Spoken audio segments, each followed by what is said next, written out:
30শে June 1908 সাইবেরিয়ার নির্জন বনভূমিতে ঘটে গেল এক ভয়ঙ্কর ঘটনা। নীরবতা ভেঙে গেল একটা অদ্ভুত কম্পনের মতো বিস্ফোরণে।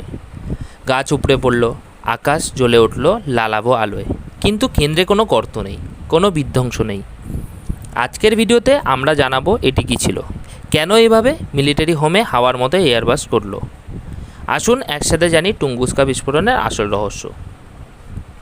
30শে জুন 1908 খ্রিস্টাব্দে সকাল 7টা থেকে 8টার মধ্যে ঘটেছিল টুঙ্গুস্কা ঘটনা, যা সাইবেরিয়ার এভেনকি অঞ্চলের টুঙ্গুস্কা নদীর অদূরে ঘটেছিল।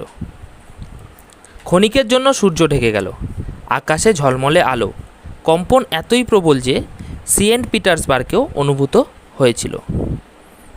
বৃক্ষ ধ্বংস হয়েছিল, প্রায় 2150 কিমি এলাকায় সবুজ বনাঞ্চল উচ্ছেদ হয়েছিল। এই ঘটনার ফলে আবেগ ও দৃশ্য ছিল যেমন গাছের ছায়া মাটিতে ছড়িয়ে গিয়েছে, বিশাল খসখসে ছবি আঁকা এক ভয়ানক চিত্রের মতো। বিশ্লেষকদের অনুমান ছিল বিস্ফোরণের শক্তি ছিল প্রায় 10 থেকে 15 মেগাটন, যা হিরোশিমার ঘটনার থেকে 100 গুণ শক্তিশালী। প্রত্যক্ষদর্শীদের বর্ণনা অনুযায়ী স্থানীয় এভেনকি জনগোষ্ঠী জানিয়েছে, আকাশে রক্তাভ আলো, মাটিতে কম্পন, তাপ অনুভূত হলো এমনভাবে যেন আগুন জ্বলে উঠল চারপাশে। এগুলোর মূল উৎস হিসাবে আমরা বিবেচিত করতে পারি যে এই ঘটনাটি একটি বিমান বিস্ফোরণের চেয়েও বেশি বিস্ফোরণ ঘটিয়েছিল।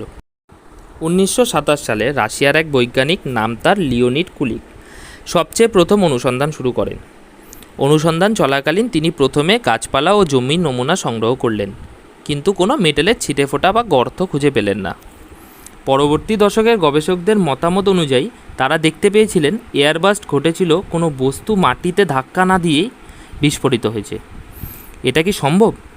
গ্রহাণু এর এয়ারবাস্ট থিওরি অনুযায়ী হয়তো একটি ছোট্ট গ্রহাণু বা ধূমকেতু বায়ুমণ্ডলে আসে, উচ্চচাপে বিস্ফোরিত হয়। ভূসামুদ্রিক শক্তির মতো শক্তির ফলে মাটিতে কোনো গর্ত সৃষ্টি হয়নি। অ্যান্টিম্যাটার ভিত্তিক কিছু তথ্য পাওয়া যায়, কিন্তু বৈজ্ঞানিকদের কোনো সমর্থন পাওয়া যায়নি। মিনি ব্ল্যাক হোল বা ইউএফও বেশ কয়েকজন জোর দিয়েছে, কিন্তু এগুলো একেবারেই বিশ্বাসযোগ্য নয়। আধুনিক পর্যবেক্ষণ ও মহাকাশবিদ অনুযায়ী নাসা ও অন্যান্য সংস্থা যেমন এনইও চিহ্নিত করে তারা পৃথিবীর সঙ্গে সম্ভাব্য সংঘর্ষ থেকে নিরাপত্তা পরিকল্পনা করছে।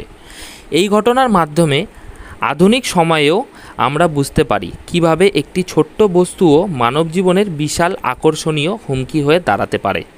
টুঙ্গুস্কা আজও একটি সতর্কবার্তা আমাদের জন্য। মহাকাশের ছোট্ট বস্তুও আমাদের পৃথিবীর ওপর বিশাল কার্যকারিতা রাখতে পারে। আপনাদের মতে এই ঘটনার পেছনে শুধু কি বিজ্ঞান, নাকি এরপরেও কিছু লুকানো আছে?